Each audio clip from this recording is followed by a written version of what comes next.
Now, I want you to know right off the start of the video that this is 100% at least influenced slash inspired by Drifter's video where he stated that he does not play Battlefield because of its community. And what I wanted to do is take this idea and expand it, because instead of just sticking the finger to Battlefield and EA, instead I'm going to stick the finger to many different separate things that make it into a big whole thing that's worth talking about. And so that's what I'm going to make this big kind of long chat about, how Battlefield has screwed us all over. It's funny because I'm making this assumption right now.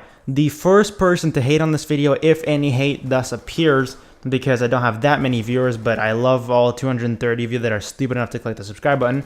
The first person to hate on this video will be a Battlefield player. I can guarantee this 100%.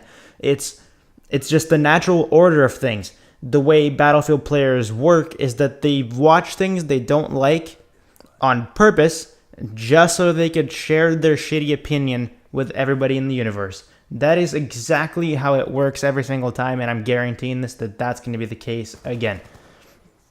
So yeah, what Drifter was saying, and that I very much agree with 100%, is the part where Battlefield 3 players are the most toxic and hateful people that exist in the gaming community today. The Battlefield 3 community is just awful. It's beyond belief. They're unbearable in some certain cases when it comes to YouTube, because they're the ones that put themselves through subscribing and watching things that other people enjoy, just so on every single video that's popular, you're gonna look through the comments, and every single time you're going to have a Battlefield player in the comments somewhere hating on the video. It's a guarantee in any video that has anywhere around 100k views or more. You're gonna go through the comments and you're going to find at least,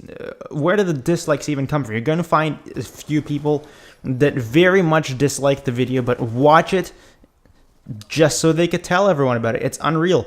And I wanted, first of all, before I stick any fingers to the actual game, I'm going to stick the finger to the community, because they are awful and truly unbearable, and that's the reason why I myself don't really want to play the game anymore, and that's why I really don't want to buy Battlefield 4, because I don't want to be part of this absolutely garbage community that's developed over the game. Now, I wanted to explain myself a little bit, because you could say, oh, the Call of Duty community is also really gay and homosexual. No. The way the Call of Duty community works is it's also negative, but it's negative towards each other. You're going to have natural competition, male testosterone type of thing, where I'm better than you, you suck, all things like this happening inside the game. You have this with Battlefield 2, but instead they take it a little further, where they spread their hate. The hate leaks outside the barriers of the game itself, and they go to everybody. Even worse, the PC players for Battlefield, because they have to tell everybody that plays console and every console game that exists in the universe that they suck and they're playing the wrong thing and they're wasting their money. It's unbelievable in how many places you're going to find Battlefield players. You'll find them everywhere, because as soon as you see a dislike slash hating comment, you can almost guarantee that this person has at least played Battlefield once in their lifetime. And it's sad, but very, very, very true, and that's just unfortunate. And now that I've stuck the finger to the community, now what I'm going to do is head over to the game. The game itself is actually enjoyable. There's parts of it that are absolutely brilliantly made, and I like the engine. But there's things about the game that are massively, massively overrated, such as the destruction engine. Apparently, this game has an amazing, amazing physics slash destruction engine. Instead, what it has is what Call of Duty Ghosts has, or pre-programmed destructibles, just much, much more of them. That's why every single time you update the game, it takes you 3 hours to download the files, because there's just so much code to update. It was kind of, I think, a little bit overboard, and I have no idea how Battlefield 4 is going to handle this when there's so many pre-programmed destructibles that are already in there. It's not a real destruction engine. because it doesn't function as actual physics. It just functions as, yeah, you shoot this and then this is going to happen. But there's so much of that running at the same time, especially on consoles. The game cannot run in 1080p. It cannot. 720 is the most current gen consoles can handle. When games, Call of Duty, for example, especially made by Treyarch, they've made themselves look good, at least for the console version, 1080p. And at least Treyarch, they make good, colorful, standout games, unlike Infinity Ward, which we're still going to see, and hopefully that might be a little change of scenery in Call of Duty Ghosts. Anyways, so the game itself, that's something a little bit overrated right there. Second of all, what's overrated is the whole military realism thing. I'm not saying it's bad that it exists in the game. It's a perfectly fine feature. But it's so upsetting to hear people, oh, this is the perfect real-life wartime simulator. No, in real life, you're not going to have people respawning. If you die, if you're going to have real-life simulation, your system should burn the disk and make you go buy another one. So at least you feel like your life has some sort of meaning. Now, behind that, hidden behind that whole respawn factor, you also have the whole weapons. In real life, you're not going to be seeing dudes fly super slow jets into each other and crash them into the ground and all that sorts of stuff. That's not going to happen. It's the same thing as COD is, except on a bigger scale with more things to crash. It's not necessarily a good thing because we all know the more things you have to handle, the slower and the less smoother your game is going to run. It's sort of a bad mechanic when you just have, oh, you can crash this, but you can also crash this, and you can also crash that. And it's going to be the same every time because we don't have a physics engine. Instead, we have very, very, very, very many pre-programmed destructibles. Now, the game itself, those are kind of the overrated things about them. There's also some weapons confusion and things like this that I found when I was playing the game, and I have not very many days, but very many hours, I could say, put into the game. A good 4 or 5 days in total. What I can say is that you have this, yeah, it's a well-developed game that is just absolutely ruined 100,000 billion trillion infinity% by its publisher. It's rated the worst company, any company that exists in the universe. EA is the worst, and I agree with this on a certain scale, at least in the gaming community. It is the worst gaming-related company that exists today because they ruin the game with microtransactions and other ways that they could get themselves money. It's absolutely unreal. Basically, what you're going to notice is that when you go into the game, it's going to take you a very, very, very long time, comparably, to unlock things. And then you see people that have paid a certain amount of money that have instantly, in 5 seconds, unlocked what it took you a very large amount of time of playing to unlock. I don't think that that's necessarily fair. I think the people that pay money because they have it might not go otherwise, but people that don't have money, including myself, would like to stand their ground and say, yes, that's bullshit.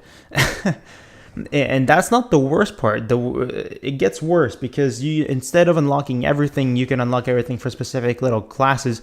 So therefore, instead of flying a shitty plane with basically you're shooting bottle caps out of it, instead, you could pay $10. Hey, your thing is missiles that home in on things across the map. You are this indestructible hero, and you're going to poop on those bottle cap firing jets. That's what the game says. Pay money will give you godlike powers. And that's there. All those little microtransactions are there. However, the worst is still to come.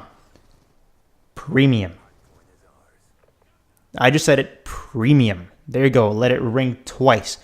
For example, comparing it to the Black Ops 2 Season Pass, for the same money, almost, you're going to be getting every single DLC that comes with the game, and that's basically all you're guaranteed. There's other little bonuses like game modes and camos and things like this, but you have to pay for those too.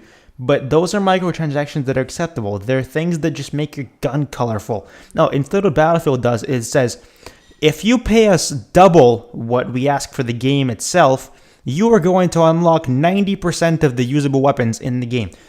I don't think non-premium players understand this. If you've never seen the premium version of the game, when you head over to your customization thing and you head over to the challenges or whatever that thing is called, I haven't seen the game in ages, you're going to see a list of like 80 weapons that can be unlocked with challenges that are only unlocked if you pay money.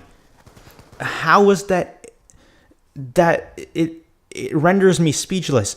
The game wants you to pay money to be able to play it when you've already paid money to play it. It's unreal, especially when you're looking at an online game where so many variables are in place, and the weapon that you use is very much the decider between you loving and hating the thing, because you're just going to be suiciding instead of shooting people with the crap that you unlock at like level 5 when you've played the game for like 3 hours. And then people have premium, and some of the first things that you unlock, I'm lucky enough to have premium and not have paid for it because it was a gift for me. Some of the first things that you unlock, like get 10 kills with this weapon, some of the first things you unlock are just destroyer god superpowers compared to the things you unlock after days and days of playing the non-paid version. And premium just gets you so much more and so much more. It's unfair. Premium should be worth something around 5 times what the game itself is worth, because it actually makes the thing playable. Instead, what you should have is you should have a flat $5 rate for, yeah, you can play the game with a pistol, and then the $60 that you should pay, hey, we're going to give you everything else in the game. No, instead, hey, $60, we're going to give you a pistol, and then another $60, we're going to give you godlike powers. If you don't have 60, you can go screw yourself, because you're going to die many, many times, and we have nothing to do for you except to promote our premium version.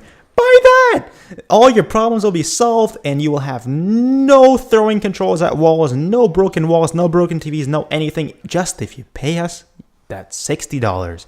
It's unbelievable. And those are my finger sticks at Battlefield and EA, and I think that's enough. So instead, we're going to carry over is the whole YouTube thing now. I mentioned that you're going to find a Battlefield player almost anywhere in YouTube. And I think this carries over into the whole, slash Battlefield. Let's just look at the haters. It's fair to say, and I think in my honest opinion, the YouTube comment section is the most retard-filled place in the universe. You can't have a larger concentration of collective retards like you can in the YouTube comment section. People just have no caps, no period, 500 character arguments going on for ages. Want to know why people get top comment? Because they say click read comment to go on a massive adventure, and it's hilarious because you go on a massive adventure of like essays and essays of pure non-stop hate without a single letter capitalized and a single period. You're going to see this everywhere, and it's unreal. And I think now what's happening is it's becoming easier and easier and easier to make the comment section even more stupid than it already is. One of my prime examples, the people that I sort of want to be like, but I don't want to be like because, well, I don't want to be like anybody. The guy who I consider the best YouTuber that plays games, NerdCubed, he doesn't even read comments. He does not, because he knows he'll find things he doesn't like, and it's very true. And I think it's worth noting now that obviously right now comments mean the universe to me, and most likely only when I have 230 subscribers and still an average of about 5 views per video. I'm not going to get that much stupidity in my comment section, but once you start getting to the more popular guys, the guys that have success, that comes with such large amounts of stress. It's unbelievably stupid. You're going to read the comment section of people like PewDiePie, who are the most subscribed person on YouTube, period. Their emails and inboxes are unreadable. They have so many things, it's impossible to filter out the things that are worth to you. It's impossible. They're being stripped of resources that people like me have. Things that say, 1, right beside the inbox. It's like that little tiny spark of hope that maybe somebody subscribed to you. That's the resource we have. Instead, PewDiePie, what he has is that resource completely stripped, because as soon as he opens that thing, he receives death threats, stupid arguments, things saying that you suck, spam, ads, things like this that make it unusable. You read the comment section, there's so much self-advertisement, it's unreal. He made a video about this self-advertisement. I still think it's stupid. I've reached subs that some 10-year-old spammers couldn't dream of without spamming a single person. I've never really promoted myself anywhere. I've just made videos, and if you like it and if you watch it by complete accident, go ahead and subscribe to me. That's just logic behind getting known. The difficulty behind it is that people that are stupid enough to make videos identical to others are they're thinking to themselves, hey, why am I not getting any views? It's interesting. I have a PVR, I have a microphone, I should be getting as many views as this guy right next to me. And it seems to me that this whole mentality has gone so far and wide, it's unbelievable. People are so morbidly obsessed with making videos identical to the ones they watch that they've stopped watching. They stop understanding why they watch people as opposed to the people they don't watch. The whole originality factor has 100% just eliminated. Instead, what you have now is this range of popular, everyone must watch them YouTubers, and then you have this massive amount of like hundreds and thousands of people with anywhere between like 100 to a couple thousand subs that are exactly identical to each other, but they're too stupid to realize that the reason they're not as successful as people who are popular is because they're identical to each other. It's like this group of clones that has this certain mentality that I must make good videos just because I have the tools that everybody else has. So I must be successful. I must get all these people to watch me. But the only way that it appears that it can be done is to spam everybody. You can't watch a single video and enjoy actual feedback type comments anymore, because every fourth one is, hey, come check out my channel. I spend so much time, but it depresses me to see that nobody watches them. So please give me a chance. Obviously, no one's going to watch them if they don't like them. I'm not going to come back for a second video if I don't like the one that you're spamming me. I've lost all sorts of generosity. I've literally spent too many hours watching people that spam just to get the idea that they're all like the same person with different YouTube names. You always click their name and you always hear, "What's up, guys? My name is blah, and today I'm bringing it." No, I don't care anymore. And it's just awful how things from the couple years ago where the whole gaming thing started, the way they've developed now, how so many people think that they could do it just by having some sort of colorful gameplay and screen in the background, and thinking that because they can speak into a microphone, people are going to enjoy them. This is kind of the mentality that ruins YouTube a little bit, because this is sort of the reason why it's so hard to get noticed, because so many people have thought it's so easy to do, and so many people have tried to do, and now out of the billions and billions of videos that are in their database, somehow you have to find this one standout person that's actually good. And out of all the spam that I've read, maybe one person that I skipped may have been that 1 in 100,000 that may have been worth watching. But the unfortunate part is it's so clogged and muddy in the sea of YouTube that you cannot find these little shiny rocks of gold. You cannot find those people anymore. And that's how YouTube in one way has been ruined. And a second way, the whole YouTube comment section, you cannot trust anybody anymore. Except for the video you're watching and the description in it, you cannot trust any person to be anybody, including to the making whole identical videos thing. It is now possible to be someone on YouTube. You can, it seems that they've made this whole thing easier, where you can make your name to the person, you can change every little piece of data about yourself to mimic someone, then you can code your name so that it redirects them to the actual YouTuber's channel, and then you can spam people and ask for money. I've seen this too many times. Literally, the whole comment section, especially in popular videos, has been destroyed. Useless, not a resource. The whole inbox email system has also been destroyed and ruined for people who make a living off of this. It's not a resource anymore because it's been clogged up with so much shit. You cannot uncover any useful information in them. And I seem to be fortunate enough with very little views and very little subs to have this problem. But if one lucky day it seems to me that people are watching my videos, I am granted to have this exact same problem where things like comments that I would love to read and respond to, and things like personal messages, unless they're spam, that I would love to read and respond to, stop becoming a useful and valuable resource to see if people are enjoying my videos. That's why in some way people are becoming repetitive, because they can't get from the comments and the personal messages the sense that their viewers don't want something. It's just impossible. Maybe you have the top comments that are actually voted by real people to be top comments, but they only stay there for a good 5 minutes, especially for popular videos. And it's not like the guy is going to be there every 5 minutes checking on his video to get the idea of those 2 people that get all the positive thumbs up. And still, it's almost impossible to vote a thing up when you're getting 100 freaking comments a second on a PewDiePie video. You cannot do it. And it seems to me that the only way people get it now is through other resources. That's why a lot of YouTubers have had to resort to Facebook and Twitter and other media to get actual people to tell them what they think. They actually tell people that they're going to do something, they're having an idea, and they can actually get some sort of response. It's a valid idea, but eventually that will be clogged too. Eventually, people are going to figure it out, just like they figured out how to make YouTube comments and inboxes shit.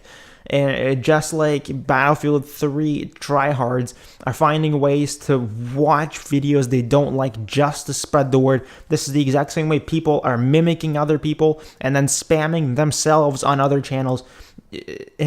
It's only going to get worse from now unless some changes are going to be done. I really have no clue how to fix this problem. I'm not saying that I'm going to fix this problem.